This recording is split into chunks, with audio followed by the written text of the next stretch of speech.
Good morning, students. In the last lectures, we are discussing the types of poverty. There are two types of poverty: urban poverty and village poverty, right now.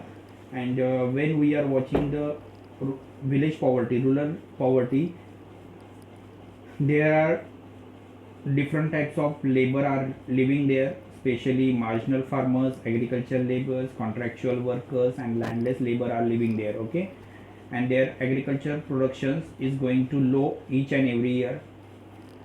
Some areas are facing drought prone zone. Okay, some rural infrastructure is not developed. Their mobile banking services, then post, then railway, road, uh, aircraft, these kind of services are not developed properly. They are facing illiteracy, they are facing uneducational activities, and alternative jobs are not available. So these are the reasons where we have to look the rural poverty. Next, urban poverty. Urban poverty is described that in cities absence of basic needs. Okay, especially the reasons are migrations. Okay, to moving from one place to another place, that is called migrations. When we are watching the cities, in cities there are so many peoples are migrate from one place to another place. So they are facing, first of all they are poor in rural areas, so they are came in urban areas. They are not purchasing to the houses here. They are facing illiteracy, they are facing slow industrial growth, they are facing the problems of infrastructures. So the urban poverty increases, and urban poverty increases, at the same time the growth of slums areas are also increases. Next one we are watching, that is estimations of poverty. So poverty कैसे count की जाती है, तो उसमें education, health, ये तो point होते ही है, लेकिन इंडिया में बहुत सारी कमेटी बनी जो पॉवर्टी को रिव्यू करती है या पॉवर्टी कैसे काउंट की जाती है उसके बारे में दिखाती जाती है। तो एक एक्सपर्ट का ग्रुप बनाया था चेयरमैन रंगराजन, सी रंगराजन के अंडर, और उन्होंने ये दिखाया था कि पॉवर्टी रूरल एरियाज में कैसे काउंट की जाएगी और अर्बन एरियाज में। ओके, तो देखो ये ग्राफ दिया है, टेबल दिया है, उसमें दिखा है 2011 और 12 में पॉवर्टी काउंट करने के लिए तरीका दिखा है। अगर रूरल एरियाज में आप रहते हो तो आपका मंथली इनकम होना चाहिए 972, मतलब 972 रुपीज़ होना चाहिए मंथली इनकम। मंथली मतलब हर डे पर डे आपका 32 रुपीज़ वेजेस होना चाहिए। हर दिन आप लोग 32 रुपये कमाने चाहिए अगर आप रूरल एरियाज में रहते हो। वही अर्बन एरियाज में जाओगे तो 1407 रुपीज़ आपको पूरे मंथ में कमाना है, मतलब 1500 रुपया कमाना है, मतलब पर डे आपको 47 रुपीज़ कमाना है। ओके, अभी ये क्या काउंटिंग हुई, तो बेसिक नीड कंप्लीट करने के लिए अगर आप गांव में रहते हो तो आपको फूड पहली बेसिक नीड है, तो फूड आपको रेशन दुकान से 12 रुपये में आ सकता है। आप एक महीने में एक ही बार कपड़ा परचेस करोगे तो उसका समझो आपने 50 रुपया और 200 रुपया और पकड़ा, 200 और रेशन आ गया आपको ज़्यादा से ज़्यादा 50 रुपये का पूरे मंथ का। ओके, रूरल एरियाज में अगर आप पीडीएस सिस्टम से ले रहे हो, अगर रेशनिंग दुकान से ले रहे हो तो।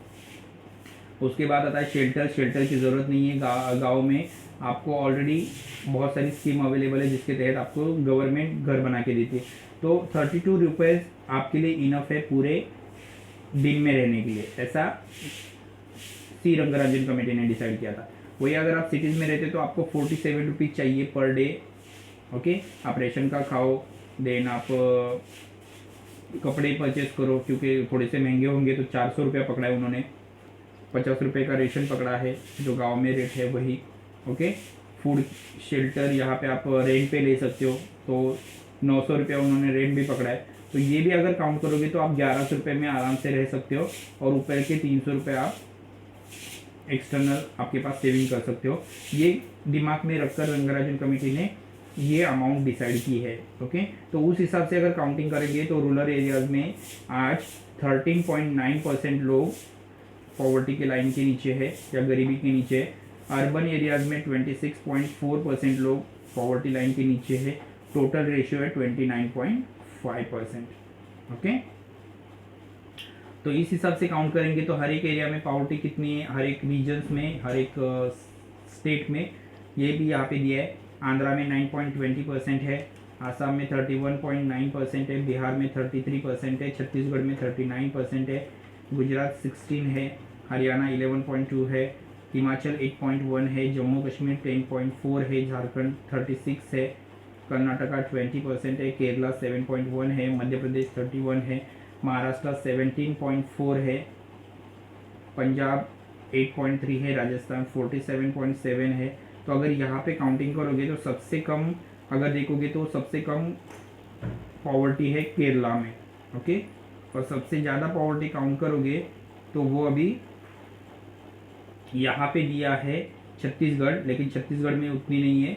एक्चुअली वो छत्तीसगढ़ में इसलिए नहीं काउंट की जाती क्योंकि वो ट्राइबल्स एरिया है, तो ट्राइबल्स एरिया की काउंट नहीं की जाती। जहाँ पे एक्चुअली सिटी एरिया और ट्राइबल रूरल एरिया एक्चुअल में अवेलेबल है, उस हिसाब से बिहार में सबसे ज़्यादा पॉवर्टी है, ओके। बिहार में सबसे ज़्यादा पॉवर्टी है।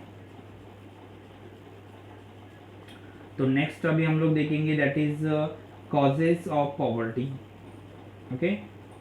सो कुछ कॉजेस, कुछ रीजन है जिसकी वजह से हमारे इंडिया में आपको पॉवर्टी दिखाई देगी। तो उसमें से फर्स्ट रीज़न है पॉपुलेशन एक्सप्लोजन। अभी ये बताने की ज़रूरत नहीं है, हमारे पूरे इंडिया में अनइक्वल डिस्ट्रीब्यूशन है ऑफ रिसोर्सेज, जिसकी वजह से रैपिडली गोइंग ऑफ पॉपुलेशन है and deprivation of basic facilities causes wide spread poverty. अभी कुछ रिसोर्सेज कुछ पर्टिकुलर एरियाज में, जैसे आईटी इंडस्ट्री आप जाओगे तो बैंगलोर में है, ओके। अगर आप समुद्र का किनारा देखोगे तो सबसे ज़्यादा महाराष्ट्र को है, ओके। अगर आप मिनरल्स के बारे में सोचोगे तो झारखंड में है। तो इस हिसाब से पॉपुलेशन जो है वो उस एरिया में रहने जाती है, ओके, और उस एरिया में पॉपुलेशन बढ़ती रहती है। तो जिसके कारण क्या होता है कि पॉपुलेशन जैसे जैसे इंक्रीज होती गई तो डेप्रीवेशन ऑफ बेसिक फैसिलिटीज़, उन पॉपुलेशन, ये एक्सटेंडेड पॉपुलेशन को बेसिक फैसिलिटीज़ भी मिलना मुश्किल हो जाता है। जैसे उनको एजुकेशन चाहिए, फूड शेल्टर क्लोथ चाहिए, मेडिकल फैसिलिटी चाहिए, हेल्थ फैसिलिटी चाहिए, सैनिटेशन फैसिलिटी चाहिए, तो ये सब मिलना थोड़ा सा मुश्किल हो जाता है। That is called depreciation of basic facility, जिसकी वजह से आपको पॉवर्टी दिखाई देगी या गरीबी दिखाई देगी, ओके। अभी जैसे देखोगे तो पूरे दुनिया भर से लोग इंडिया से हर एक एरिया से आके लोग माइग्रेट हुए हैं धारावी में, राइट। तो उसकी वजह से क्या होता है, उनकी बेसिक फैसिलिटीज़ या बेसिक नीड्स भी वो लोग कंप्लीट नहीं कर पाते, तो इस वजह से वहाँ पे पॉवर्टी दिखाई देगी। आया समझ में।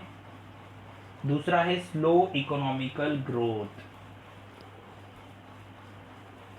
पहला point, unequal distribution of resources. हमारे इंडिया में रिसोर्सेज का प्रॉपर डिस्ट्रीब्यूशन नहीं है। अगर आप देखोगे तो नेचुरल रिसोर्सेज या नेचर सबसे ज़्यादा केरला या साउथ रीजन्स में है, बैंगलोर में आईटी इंडस्ट्री सबसे ज़्यादा है, गोल्ड इंडस्ट्री बैंगलोर में है, मध्य प्रदेश में ही डायमंड इंडस्ट्री है। तो इस हिसाब से पॉपुलेशन उस एरिया में ही बढ़ती हुई दिखाई देगी जहाँ पे रिसोर्सेज अवेलेबल है। यहाँ पे मुंबई में जॉब अवेलेबल है, पुणे में जॉब अवेलेबल है, तो लोग यहाँ पे ही ज़्यादा आएंगे, इसलिए रैपिड ग्रोथ ऑफ पॉपुलेशन दिखाई देगी। लेकिन उसी के साथ दूसरा प्रॉब्लम भी कंप्लीट आएगा, that is deprivation of basic facilities. उन लोगों की जहाँ पे वो लोग रहने जाते हैं वहाँ पे उनकी बेसिक फैसिलिटीज़ भी कंप्लीट नहीं होती या उनको नहीं मिलती है। डेप्रीवेशन होता है, उसका लॉस होता है, वहाँ पे वो चीज़ें अवेलेबल नहीं होती, जिसकी वजह से आपको वाइड स्प्रेड पॉवर्टी दिखाई देगी, यानी सभी जगह पर गरीबी दिखाई देगी या पॉवर्टी दिखाई देगी। दूसरा रीजन से slow economical growth. Due to slow agriculture and industrial growth, the growth rate of national income and per capita income has been slow over year. आपको दो चीज़ें दिखाई देगी, हमारे इंडिया में एग्रीकल्चर का प्रोडक्शन कम है, तो एग्रीकल्चर से इनकम कम है, खेती से इनकम कम है, इंडस्ट्री भी उतनी ज़्यादा नहीं है, तो इंडस्ट्रियल ग्रोथ भी कम है, जिसकी वजह से आपको ये दिखाई देगा कि पूरे कंट्री का ही इनकम कम है, नेशनल इनकम कम है।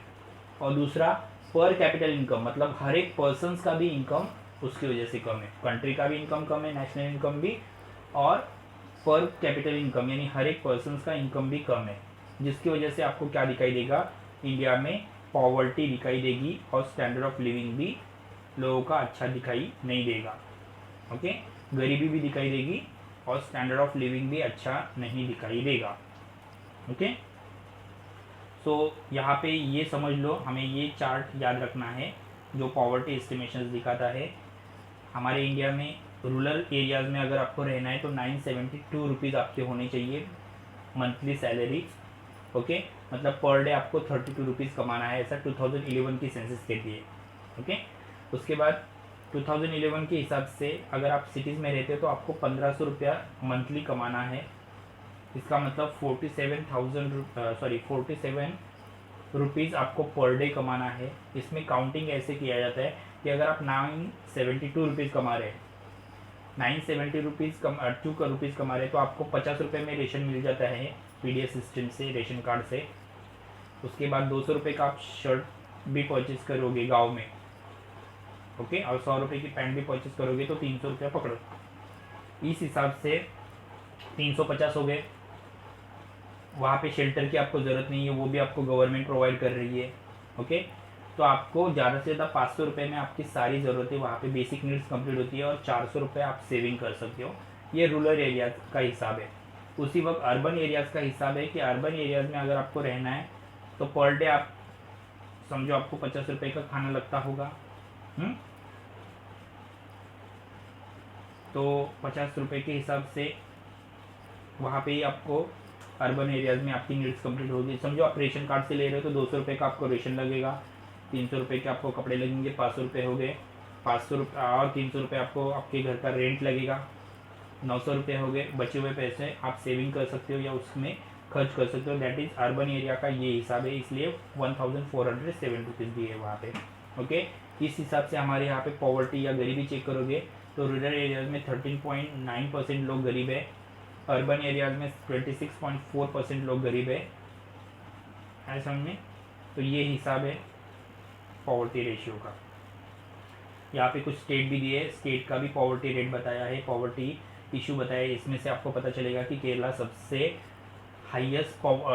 लोएस्ट पॉवर्टी है, सबसे कम गरीबी है, लेकिन बिहार और छत्तीसगढ़ में सबसे ज़्यादा पॉवर्टी है।